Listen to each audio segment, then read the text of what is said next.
Howdy folks, Rudrose here, and today I am bringing you a special version of Blurple, which is all about the Grimmorum Arcanorum. So this is a new item we got in Set 10 Whispers in the Well. It has two effects, Doctrina ad Cure. During your turn, whenever an opposing character becomes exerted, gain one lore. This is going to be our key ability we're going to build around. And secondly, Celeritas. Your character named Demona gain rush. Also useful, but the main part is this first effect of exertion and lore. So if you haven't seen my Gargoyles deck tech, I'll put a link to that in the description below. But I had it in there as well, and I noticed that, you can kind of get some decent lore off of this thing. I wonder if you can build a whole deck around it. So that is exactly what we've done. We've taken Blurple, which is quote-unquote fallen off this set, according to some sources. And we're going to try and make it work. And genuinely, I think there's something here. I think this could be really competitive. Is this the optimal way to play Blurple? I don't know about that, but I think this could be a really competitive deck just off the strength of Blurple itself. And the Grimmorum does give you a new angle that the deck didn't have before, especially when you're trying to catch up. It just gives you ways to cheat. So just to clarify how this works, I actually thought this item was kind of bad when I first read it, because I thought, like, when you do the Demona effect, she exerts the whole board, and then I was like, oh, well, you get one lore off of that. But actually, for every character that's exerted, you get one lore. And if you have multiple Grimmorums in play, it triggers multiple times. That can add up to a lot of lore very quickly. So we're going to go in on that theme. We're not going to go so hard to make it like, oh, we're cheesing on that and nothing else. And I'll show you some card alternatives you can use a little later if you really want to just build around the Grimmorum. But the idea was to build a really good, solid Blurple deck that also just use that as a win condition. So first, let's talk about every card that goes in on the exertion. Demona herself, when you play her, you exert all opposing characters, and then you fill your hand up to 3. We'll also fill your opponent's hand up, so just use her, I don't know if sparingly is the right word, but use her in the right situation. You don't just want to give them a bunch of cards for nothing, but sometimes she now becomes a win condition that just playing her, you've exerted 2 characters, you had 2 Grimmorums, boom, you get 4 lore, you just win the game. That's a really cool angle to get for Demona. Elsa now says anytime she exerts a character, gain 1 lore for every Grimmorum you have on play. That's pretty nice. I cannot tell you how satisfying it is to exert 2 characters, freeze them, you have this big 3 lore quester. Oh, and also I got 2 or 4 or 6 lore off of it because I have Grimmorum sitting there. She almost makes me want to bump her up to more copies, but I was still trying to be mindful of the uninkables, and Hades is ultimately the more consistent card because he just outright gets rid of something. As far as, I believe that's all of our big exertion effects. Yes, it is. Now, if you want to really go in on just the Grimmorum build, there are plenty of other cards that you can use to exert. The Gwithane, I thought, hey, maybe this guy will work because you play him on 5, and then every turn when he's questing, he's exerting something, and now he's not only getting you 2 lore from his own quest, he's now getting you an additional 2 more, or 3, or whatever, how many Grimmorums you have. In reality, however, he just felt very slow. You are still a Blurple deck, so more than likely you will be chasing what your opponent is doing. And so because of that, spending my turn 5 when I could be playing Elsa or Belle or something a little more impactful to play a character that just sat there for a turn and then needed to wait till the next turn. And then what if you have to challenge? Well, his effect doesn't really matter if he has to challenge, so I ultimately ended up cutting him. Same with a lot of these other ones. They just feel a little too gimmicky. I still wanted to have actual good cards. Ursula has proven that she can be decent. I don't personally like her because I like, if you want to just play her for the exertion, I guess it's fine, but ideally you want Into the Unknown, but it's the only song we have. So if you want to go in on Ursula, you can. In theory, you could go in on this Elsa to essentially just become a lore generator, but I can't imagine this is going to get you more than 1 shot before she gets banished. But as you can see, there's a lot of stuff that if you really want to go in on the exertion theme, you can. You could do the ice spikes, not that there's any items worth freezing on this second effect, but for me, I still wanted just a solid deck to have the Grimmorum as a backup. So speaking of the Grimmorum, as you notice, we have both the Grimmorum and the Junior Woodchuck Guidebook. This is our card draw replacement for Finders Keepers. I don't really think you need Finders Keepers anymore with the guidebook. And in particular, these 8 items are busted with Tamatoa when he's happy as a clam. You can get 2 of these back from your discard when you play them, which is pretty much going to be the guidebook. I can't imagine how the Grimmorum is going to get into your discard unless people are running item hatred, but him getting to get the guidebooks back for free, he can play 2 of them, and he can play the Grimmorum for free when he quests. When he quests, you play any item for free, so you don't have to pay the 3 ink for the Grimmorum, because that's the one thing about this card is just playing 3 the turn you play it is very slow. It doesn't actually do anything the turn you play it. But even if you're not doing the Grimmorum, the guidebook, the expensive part of the guidebook is playing it, and then it's just 1 ink to banish it and draw 2. Like Tamatoa draws you so many cards with the guidebook. He feels really, really good here. What else do we have? Hades, this is just good spot removal, or it becomes card draw, one or the other. It's kind of, there's not really a bad side to it. Like, you're going to get something out of it, which is very nice. Big Hades, everyone knows this is just good, clean spot removal. Cinderella, this is one of our new cards. It's just here to help us ramp. It is really nice to accelerate and get to those high-cost cards.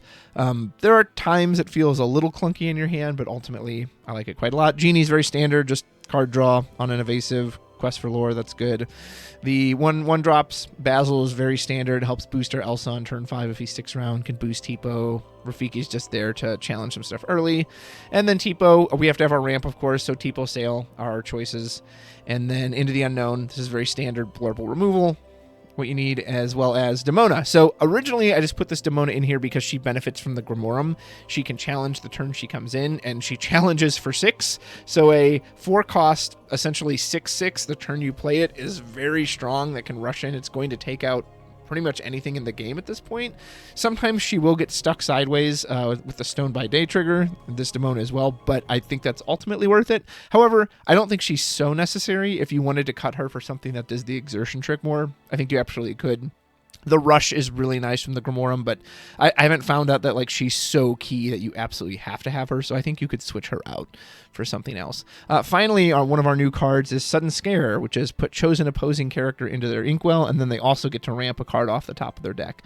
The ramp can be a little annoying at times. You essentially have ramped them too, but in Blurple has such high-end powerful cards anyway. Sometimes it's just good to have more spot removal. I've actually liked this card quite a bit, that when they have something, it's like, nope, I need to get that off the field. Boom. It's essentially just like a Dragonfire. And you have the high-end cards too, so with very few exceptions, the ramp usually doesn't hurt you too much. You're just happy to have good, clean spot removal. So let's see what the deck can do in practice. As always, we start with our reminder caveat that this is against the computer on Inktable, which doesn't always make the greatest decision. So, of course, take these matches with a grain of salt, but they're just a great way to show lines and play lines. So here we've, you're always looking for your ramp, pretty standard Blurple opening. Nothing about that really changes. It's just you have a couple of different angles in the late game. So we use Tipo. We actually get ramped with our opponent using Sudden Scare. I think this is a Blurple mirror, though I don't think this is the Grimmorum version. We have the Cinderella. We're already up to 7 ink, which is really, really quick. And they ramp us up to even more. We could go in on quite a few cards here. We might even go in on the Demona. Or actually, we can just use the guidebook to filter a bit. I prefer to have the Demona with something to actually hit, but... So we've got our first Grimmorum in play, and here will we do our first exertion? Yeah, so Elsa, exert Tipo, boom, gain a lore off of it. Elsa is a card you're always happy to play for 5 anyway, and now you add 1 extra lore to her. It's almost like she quests the turn she comes in. That's pretty solid. I don't dislike that. Iago proving the beater he always is. See, here I don't really want to play Demona because I don't want them to draw any more cards, but we have a lot of options here with so much ink. Card draws everything. Our opponent doesn't have any when you have 5 in hand, so... We're absolutely in a great spot right now. Hades can just start coming down, cleaning up any of this. Opponent and Into the Unknown. So here, you should have a little more ink yourself. We'll just go questing sideways. And Hades off the top is good, but not enough. So here, if I drop a Demona, and I might just do it just to show... Yep, boom. Exert 2, gain 4 lore. 4 lore. You know what that means? It means we're nearly going to win this turn. And I have 2 Demonas in hand. So it actually means it's kind of like a Merlin Goat now. No matter what you do, if you end this turn, even if you wipe my board, if you have a ready character, I'm just going to win the game. That is cool. And that is a level that this deck hasn't had before. It really is. And if I can get all the pieces, I will definitely try to build this in real life. Again, early, you always want your curve out. You do not want to get as many uninkables as I get. But at least you have Tipo. At least he's a way to help filter that. You could trade with the Basil here if you want. I try to keep him protected if I can, because you might need him against opposing genies. He's quite good there. Of course, Elsa can come down and wreck your day. Genie's going to help us filter a little more. Luckily, Tipo can trade with their Basil, which is quite nice. But again, I'm keeping mine up so that I can send my Genie in next turn until he gets the Sudden Scare. And he, I do like the theme of that card, like Sudden Scare, like, ah! And then he runs into the Inkwell. That's okay. We're going to try it one more time. And we actually have enough to just put out a guidebook, too. We might be able to line up for a Tamatoa here. Although Tamatoa doesn't feel as good when you can't get back 2 items, but still pulling back a single guidebook, I think that's worth it. Now we can make our Genies trade. Computer quests with the Rafiki, even though they should never do that. And Tamatoa goes ahead and gets us back some items. And now we're ready to start playing these Grimmorums for free. We can play this Junior Guidebook for free. Tamatoa may have disappeared because Ruby Sapphire got gutted with rotation, but playing a guidebook for free, like this, you will not run out of cards if you have Tamatoa cycling these guidebooks. Like, holy moly. I think there's 2 in there now, so I think a second Tamatoa at this point will actually get me back 2 guidebooks. Yes, it will. So I say, no, go ahead. You can draw. I'll be out drawing you. Don't you worry. So we quest, play the Grimmorum for free. Tamatoa, get back another 2 guidebooks. Like, holy moly, man. The cycling of this card in particular is so powerful. It's so powerful. And now I'm just threatening to put another Grimmorum in play. I'm going to have 3, which means if I get a way to exert, oh, like Elsa here. So watch this. We quest, we play the Grimmorum for free, still have all our ink. Trigger it. Holy moly, we're getting a 4th one, folks. Are you ready for this? 15 lore. Play Elsa. Double exert. Oh, the lore. 8 lore. 8 lore. Let's see that again. So we start the turn on 9 lore. Quest, get 2. Play a free Grimmorum. Use the guidebook. Draw into our final 4th Grimmorum. Get another 2. Play that for free. Get another 2 for Genie. Elsa. Knock out 2 things, leave a 3 lore body, oh, and just get 8 lore casually. No big deal. No big deal. Cards are busted. I mean, in reality, like, how often is that going to line up where you actually get all the books out? Probably not very, very much. But again, if you can, think about that. If you can actually get all 4 books out, and that's at your max value, right? Any effect you have that exerts a single 5-cost Elsa. Hey, I'm going to exert that, Calhoun and knock it out with whatever. I also gained 4 lore off of that. That's crazy. Even 3 books, 3 lore, 2 lore, 1 lore. Like, I really think there is something to this Grimmorum build. I'm usually very upfront and honest when I think a build is competitive or just more for fun. And Blurple is still a very solid competitive deck. And maybe this is the new angle to give it, right? Because really, I think if Blurple has fallen off this set, it's only because it didn't really get any new good cards. The guidebook is good, but it essentially just replaces Finders Keepers. Like, it's not like it gives it a new angle. I think the Grimmorum actually can give it a new angle. And as you can see there, I used the Demona to take the Calhoun out. Now, unfortunately, this Demona is going to be frozen from Stone by Day. I honestly don't even know why the computer bothers to hit it, because they can just leave it. But I guess trade with Diablo is pretty good. But she did her job. She took, cannons and a Diablo and what she hit originally. Here comes Hades for a little bit of cleanup. As, of course, they have their own guidebook. Strength, decent, but not enough, as we'll go ahead and take out the Mim. And Genie.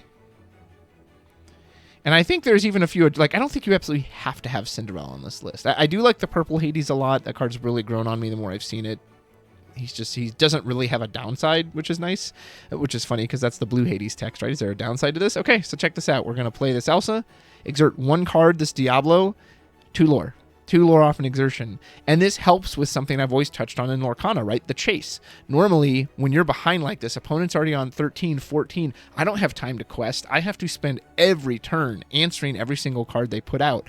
So when am I going to get time to quest for lore? Well, I'm not. I'm going to get it just by using Demona, getting 4 lore off of it, and she can rush in and take out this Cobra. Now, unfortunately, I had to fill their hand up by 3 with that, so that doesn't feel amazing, but it's giving me a chance. And I've just got to hope that they don't have enough instant lore, which they didn't. They don't have the ink pool I have. So if I can keep challenging this, finding a way, I think I take a risk. Yeah, I'm just going to try to put the pressure on. I have the Elsa for a little extra exertion. Oh, Elsa's like the worst card I want to see. Hook. Okay, Elsa can take the hook out. I can even dig first with the sail, see if we can find something better. Spooky Sight's not bad, or not Spooky Sight, Sudden Scare. I always get those mixed up. So now Elsa, challenging this hook, which I need to do anyway, suddenly becomes gain 2 lore off of it. It's helping me keep up with my opponent. And their opponent's going to trade their Elsas in. They could have just quested up to 17, which was probably the correct call. Here we go. Double Elsa. Boom, boom. Freeze them both down. 4 lore quest win. Out of nowhere. Out of nowhere. I love it. I absolutely love it. I love that. I love anything that turns the chase, which is my least favorite part of Lorcana, into, well, maybe singing's my least favorite part, but the chase is one of the things I don't like about Lorcana. And I like when you can turn the chase into a win condition. That's why I've always liked Ruby Steel. I like a card like Mushu that says, hey, even though you're challenging the whole time, you're winning. You don't have to then go from 0 to 20 still after you've stabilized the board. And I love that this Grimmorum gives this, hey, these effects you would want to play anyway, this Demona, this Elsa, this big Elsa, now it just adds free lore on top of it. Yes, please. More of that. Don't mind if I do. We actually do Hades on the Lexington. I could have gone Elsa on the Diablos, but the Diablos are so easy to pick off, as Hades is himself with that Thunderbolt. And the Elsas are going to start chipping away at these Diablos. Ooh, Dumbo's pretty good. But I do have a second one, so I'm probably going to have to run both of these into the Dumbo. Unfortunately, since the Dumbo hits for 3, I will have to give up one of the Elsas. Yeah, I remember this. So they kept dropping Dumbos. I was like, quit making me burn all these Elsas to run into this Dumbo. I want to get the Elsas established. Speaking of Dumbo, if you wanted to find a room for him in this deck, he's still always great in Blurple, and we still have plenty of evasives for him to benefit from. Again, if you don't really find you need the 4-cost Demona, that's something you could take her out and put the Dumbo in as well if you feel like you want even more card draw. Like, yeah, I can't imagine you ever run out of cards when you have Dumbos and Genies and Tamatoas and guidebooks, so... Speaking of which, we'll use the guidebook. Actually going on the Cinderella here. And realizing how much lore I have on the board, and our opponent can't really challenge these evasives. He actually probably should have given that to his Genie, although you want to get the Elsa off the board. I suppose that makes sense. But you probably give that to Genie. Genie challenges Genie, and then you send both the Rose and Belle in, as Hades is going to come down and mop up. Yeah, this is. I've never really struggled with Amethyst Steel with these Blurple lists because we've just got the higher top end. Like, it's not it's not a guaranteed win. They can beat us, but I feel like they have to see cards in a much more consistent order. So we get another guidebook, empty our hand, dump the Demona. We only exert Diablo, but it's still 2 lore out of it, and we can challenge right away. We clear the board. Yeah, Demona's not going to ready, but who cares? She just got us 2 lore and drew us 3 cards and took out one of their characters. I mean, you'd play a card that said that, right? As Tamatoa is going to refill our hand up. We drop the Elsa, get another 2 lore off of that. We're threatening another guidebook or another Grimmorum next turn. And we've already got so much lore on the field. Opponent is going to have to deal with this, which they just can't. Tamatoa and Hades alone can win it. But I try to dig, see if I can't get some cheese. One more exertion. As I go guidebook, guidebook, guidebook. All 4 guidebooks in one turn. Still can't find anything to exert. And so we just take the win with the Hades. As with pretty much every version of Blurple, aggro decks are going to give you some trouble. The Grimmorum in particular is quite slow against the aggro decks. Yes, once you can get it established, it means all your exertion effects are now gaining you lore, so it does help with the chase. But those decks can go so quickly that it kind of doesn't matter. Here we have a nice Basil support Tipo combo to help him take out Calhoun. But if you feel like you are playing against a lot of aggro in your area, I would recommend throwing in Spooky Sight. It is a card that they definitely missed the mark on. It should not have been uninkable. Maybe it deserves its own video, maybe not. But nonetheless, because it's uninkable, it can get jammed in your hand. And there are some decks it just has no effect on. Like if you're going against another blue deck, there are so many targets Spooky Sight doesn't hit, and it just sits there doing nothing, which feels absolutely terrible. But against the aggro decks, it is quite effective. It can clean up the board very, very nicely. So that's just a decision you're going to have to figure out if you want to make. So we only get 1 exertion off the Demona there, but we still get a card in hand. Yeah, we fill our opponent didn't fill up off of that, right? I think they already had 3. And unfortunately, the one downside of Demona is that she won't ready the turn you play her because she automatically fills your hand up to 3. But who cares? She did what she needed to do. There's a nice double exertion from Elsa. Yep. And Hades is going to take out the Dumbo. And we quest for 3. And I have 2 cards in hand that are threatening to grant me at least 2 lore on entry, if not more. Thanks to those Grimmorums. Elsa? Oh, yeah. Yeah, I was going to Elsa and take out your Jafar anyway, and she just comes with 2 lore on that. Don't mind if I do. That's pretty good. It's pretty darn good. Tamatoa, only get back 1 guidebook. Still worth using. Who cares? And any items I draw into, I can just quest for free. Play them down. And Diablo Pete is not going to be anywhere near enough to stop us.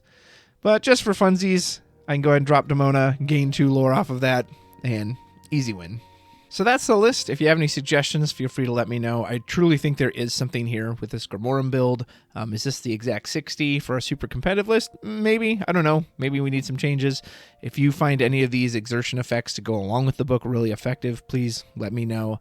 If you watched the Little John Cheese video, a lot of you had really good suggestions and good cards I hadn't even thought of. So here's the list. The link for the deck list will be in the description below. Thank you so much for watching. Feel free to like and subscribe if you haven't already. Look forward to more LCCC action. Hopefully I'll get to cast a couple more of those, and they'll be here on the channel as well.